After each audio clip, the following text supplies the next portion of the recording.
resources out there for public speaking, speeches, books, but the ultimate truth and reality is today we are here to speak about the most evergreen topic, that is public speaking. Something we all struggle with, but something that can be mastered with practice and passion. So, hello everyone, my name is Bharti and it's my day 19 of restarting our live series in just 21 days of 2025. So, there are tons of resources for public speaking like speeches, books, theories, presentations, novels, etc. But the ultimate truth is there is no magic formula to learn public speaking. It's all about your dedication, curiosity, and passion.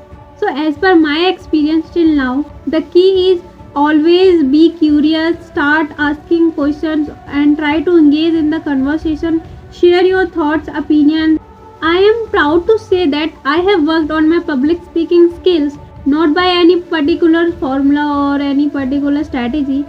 I just followed the basic thing for which you must be aware definitely. That is, it's nothing, just always raising my questions, always try to keep my thoughts in front of people. As I never thought that it's about being perfect, but it's just about being present.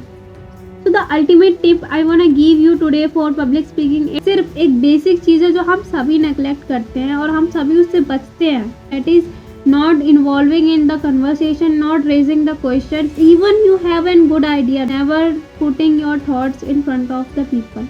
तो अगर आपको भी confident public speaker बनना है तो सिर्फ आप ये बेसिक चीज़ को ही फॉलो करके बन सकते हैं.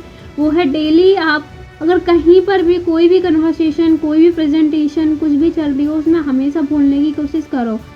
कितना भी डर लग रहा हो, कितना भी मन में फियर हो, एंजाइटी हो, still you have to do it यार. अब आप ही बताओ, अगर आप कभी शुरुआत ही नहीं करोगे तो कैसे उस चीज़ में माहिर बन पाओगे. और अगर माहिर भी नहीं बनना चाहते तो एटलीस्ट इतनी तो बोलने की क्षमता रखो कि अपने पॉइंट्स ऑफ व्यूज़ को तुम दूसरों के सामने रख पाओ और अपनी आर्ग्यूमेंट्स में जीत पाओ. So yeah guys, that was all for today. Now see you on day 6.